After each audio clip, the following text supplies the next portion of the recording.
Hello everyone, this is Riya Chandok. So in this video we will discuss the very first chapter of class 6 history, when, where and how. So what we will learn in this chapter? In this chapter we will see that what is history, what is the difference between history and prehistory, why do we learn history, right? What is the reason why do we learn history? We will know about the dates in history, that how do we read the dates in history. Then we will just go through the geographical framework of our country and how the geographical framework of our country have affected the history of our country. Then we will see the sources of history. So let's start first of all with what is history. So what is history? History hai kya? So history is the study of our past. What is history? History is study about past. That means when we study what happened few years ago or thousands of years ago, right, that is known as history. In history we study about the lives of the people that have already lived. We study about their culture, their society, how they developed, what all things they did in the past, right? That is only history. Now, so when we study history, what we actually study? We study about the events of the past, that what all happened in the past. We study about the people who had already lived before us, right? Thousands of years ago or hundreds of years ago, what happened and how was the economy at that time, right? What was the culture of the people at that time, how the society functions, right? What were the social norms of the people and what were their eating habits, right? How artistic were the people and so on, right? So when we talk about history, we came to know about the people who have already lived in the past, and we came to know, we study about what all things they did in the past, right? Now, what is the difference between history and prehistory, right? What is the difference between history and prehistory? So, let me tell you. See, history is a very broad period of time. So, in order to make easier for us to study the events of the past, the historians have divided the entire history into two major parts, that is history and prehistory, right? Because historians wanted to make it easier for us to study about the past, therefore they divided the history into two parts. So what is prehistory? Prehistory refers to the study of the events that happened before humans learned to write. So what is prehistory? Study of events that happened before humans learned to write.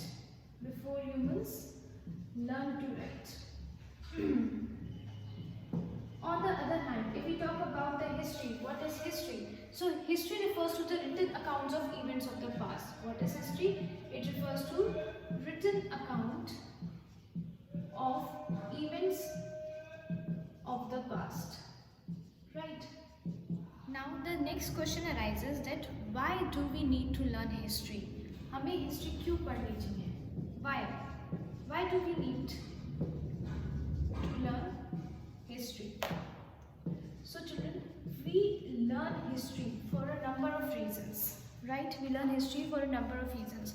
Some children say that history is so boring. Why do we need to study the old battles? Why do we need to study the old dates? Why do we need to study about the rulers who are already dead? Or what is the purpose of studying history? So first of all, children, history educates us, right?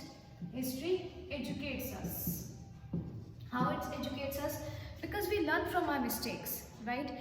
When we study history, we came to know that what mistake different rulers or what mistake humans did in the past, so that we do not repeat those mistakes in our future. So first of all, history educates us, or we can say that we learn from our mistakes, right? We learn from our mistakes. Also, history makes us more more open-minded, right? It makes us more open-minded, it makes us more tolerant against for other individuals, about their cultures, about their habits, about what they think, everything. So history also makes us open-minded, it makes us more tolerant. I can say history makes us more open-minded as well as tolerant for other persons, their religions, their customs, and so on, right? Also, by studying history, we actually learn to examine the facts before accepting them as truth, right? When we study history, see, when we study history, we actually can examine, we actually can question, cross-question the facts, we can actually analyze that what actually happened. So history, it teaches us to carefully examine the facts. History teaches us to carefully examine the facts before accepting them, as truth, right? So also we wanted to know about, we always, you know, we as human beings also always wanted to know about our past. So I hope that you must have heard about the stories. Your grandmother have told you many stories about her past, your grandfather must have told many stories about their past. So we are always eager to know about our past, that from where we actually came, right? What was the society before we actually lived? So we wanted to know about past in order to understand our future, that हम कहाँ से कहाँ पे आए हैं and what all distance we actually need to cover, right? So we learn history, we wanted to know about past in order to understand our future, right? In order to understand our future. So I am repeating once again. So why do we study history? First of all, history educates us. We learn from our mistakes. History makes us more open-minded and tolerant for other persons and their religion. Also, we can carefully examine the facts before accepting them as truth. Okay. Another reason, in order to understand our future, we need to know our past. In order to understand our future, we need to know our past. So now we will study that how to tell dates in history. You know children, it is very important in history to tell the correct dates. So right now we'll learn that how do we tell the dates in history. So what did historians do? They have taken the birth of Jesus Christ as the middle point in the history, right? Suppose this is the timeline which I am drawing on the board. This is the timeline. So they have taken the middle point as a birth of Jesus Christ, right? Then this side, that is before the birth of Jesus Christ, is termed as BC, that is before Christ. This is termed as BC, that means before Christ. And the years after the birth of Jesus Christ is termed as AD. AD means Anno Domini. Anno Domini, that means in the year of the Lord. What is the meaning of Anno Domini? In the year of Lord, right? LORD, Lord.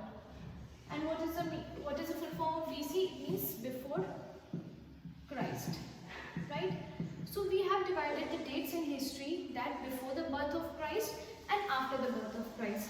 Now, in most of the books and most of the study material, you will find that BC is commonly known as BCE, that is before Common Era.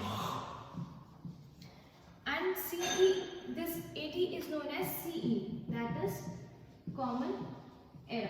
So in our book, in most of the places, you will find that the dates which refer before the birth of the Jesus Christ are mentioned as BCE, that means before Common Era, and the dates after the birth of Christ is referred to as CE, that means Common Era. Now, we count the years before the birth of Jesus Christ as backward. we count the years before the birth of Jesus Christ as backward. For example, this is 1 BCE, right? This is 2 BCE, and this is, suppose, 4 BCE. So here what happens? 4 BCE is earlier and 2 BCE come after 4 BCE. So here we are going backwards. That means 4 BCE was the earliest year and 2 BCE came after 4 BCE, right? But here after the birth of Jesus Christ, we count the years as forward only. That means here first 1 CE will come, and here then 2 CE come, then 4 CE come, and so on. That means the years after the birth of Jesus Christ. Like today, after 2019, 2020 came, after 2020, 2021 came. So here, after the birth of Jesus Christ, we count the years as forward.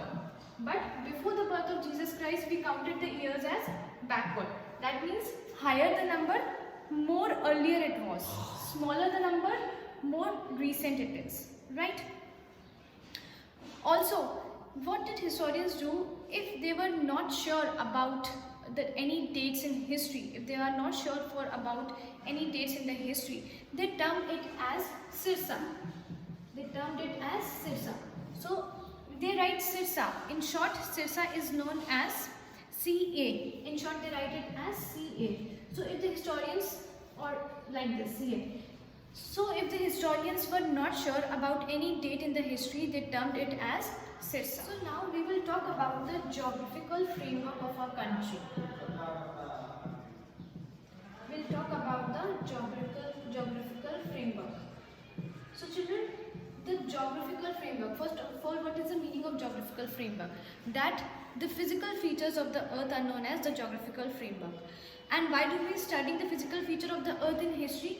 Because the physical feature or the geographical framework of any country affects its history, right? So right now we'll take the example of India. We'll take the example of Indian subcontinent, and we will see that how the physical features of India have affected the history of our country, right? So first of all, let us talk about the mountains areas, or we can say the Himalayas, right?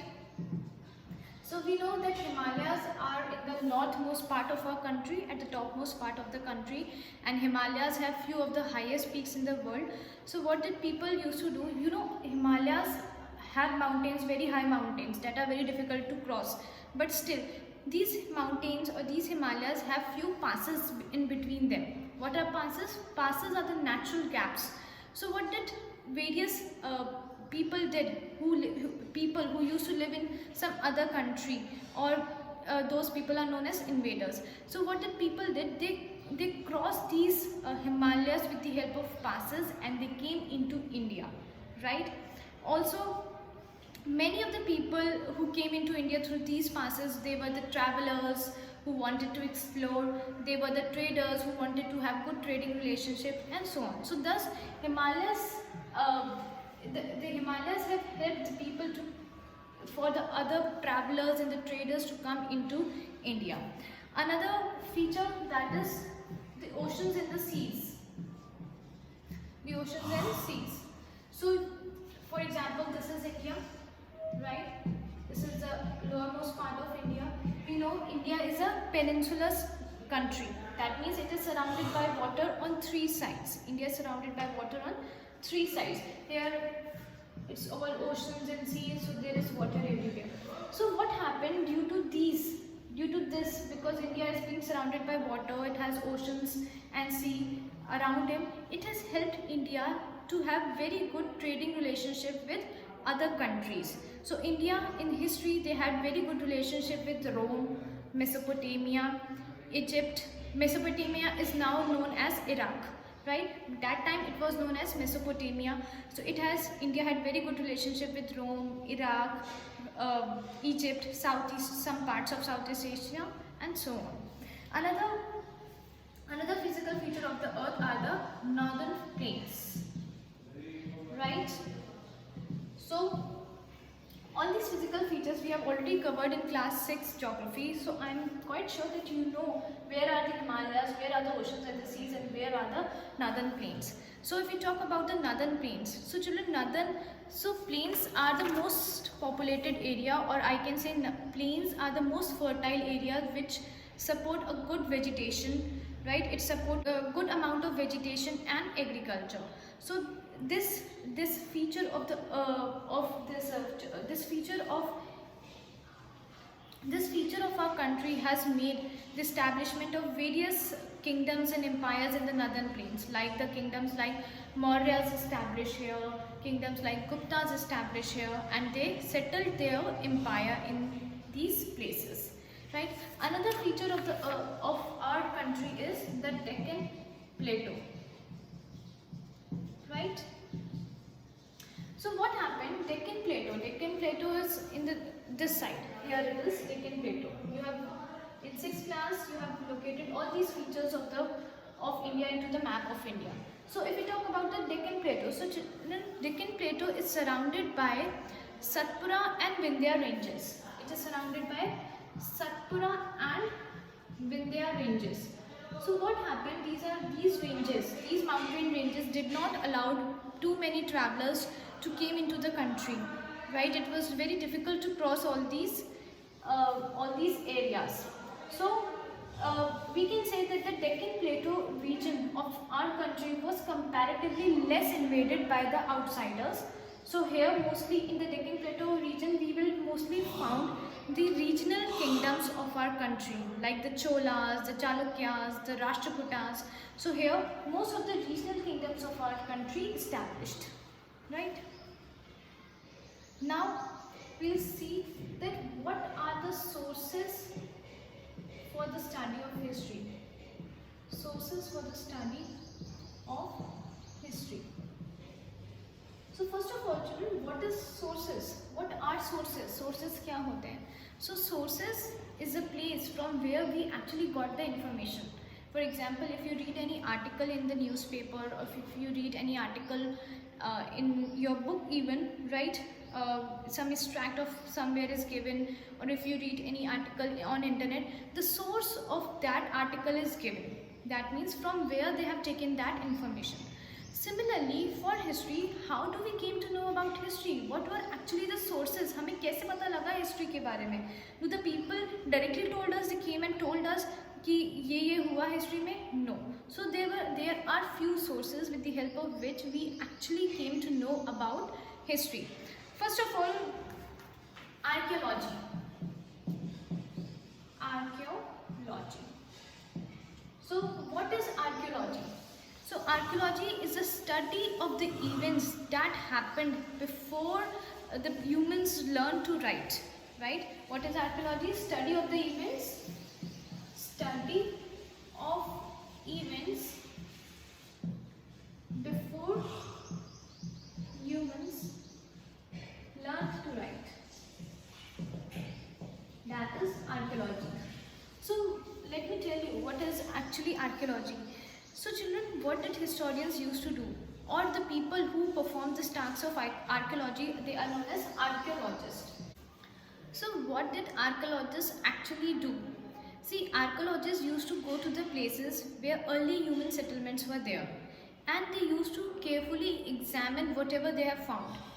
For example, what they did is they dig up the soil, right? वो खोदते हैं. They used to dig up the soil, and there they have found a number of articles of the early humans, I can say, or of the past. Like they have found a number of pottery, they have found the old toys, they have found old skeleton of the people, they have found utensils, they have found few sculptures. So they have found so many things. So what does archaeologists do? They study all these things, right? They study all these things carefully and thus bring the information in an organized way, right? So what is archaeology? Archaeology refers to the study of the events before humans actually learned to write. So what did archaeologists, the people who perform the task of archaeology, they are known as archaeologists. They actually used to go to the places, they excavate the land, they find out the remains, and they used to study the remains of the humans in the past, right?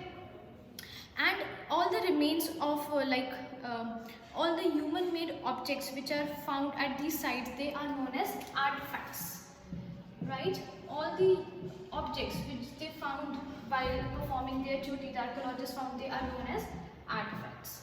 Another source of information of the study of history are manuscripts. They are manuscripts. So what is the meaning of manuscripts? Manuscripts are the scripts which are written by hand, which is written by the people by the hand. These are known as manuscripts. So children, earlier paper was not introduced. Earlier humans do not know about paper. So what they used to do is they used to write on various other things. Like they used to write on the bark of the trees, dry bark of the trees. They used to write on thinly beaten copper sheets, right? Copper sheets होती हैं, they used to beat it thinly and they used to write with sharp objects on these thinly beaten copper sheets. Also they used to write on the dried palm leaves. They used to write on the palm leaves, right? Also some of the I can say rich people, they used to write on the skin of the goats and the sheep, because earlier paper was not there. So by going through these manuscripts, by deciphering these manuscripts, we came to know about the history, that what actually happened in our past. So the written sources of Indian history, right? Written sources, or I can say manuscript, I'm writing it, written sources of Indian history is usually divided into three parts, or I can say there are three types. First of all, it was secular literature. Then few were religious literature, and few were the writings of foreign traveler, or accounts of foreign traveler, because various travelers came into India and they wrote about India. So first of all, what is secular literature? Secular literature refers to the writings on the subjects like politics, economy, religion and so on. So it is the writings regarding economics or politics, religion and so on. Few examples of this are the Arth Shastra, which was written by Kautilya, or the Harsh Charitra written by Bana Bhatt, right? These manuscripts serve as a very important source of history. So religious literature, if we talk about the religious literature, so there were few Vedas, there were Ramayans, there was Tripikatas, that serves as a very important source, right? To be able to understand the religious understanding of the people, right? So these religious literature were both based on society, religion, politics, etc. It was based on society, religion, beliefs of the people. Now if we talk about the foreign travelers, so the various travelers which came into India, right? So they wrote about their experiences, they left a vivid description about the Indian history. So all the travelers which came into India either to explore or to do the trade with India, they have given their written records. Few examples is the Indica and various other journals which are written by various travelers. So children, that was a quick recap of the first chapter of History of Class 6, When, Where and How. So after watching this video, please read the chapter carefully from your book, and in case of doubt, you can always ask. Thank you for watching children. Happy learning.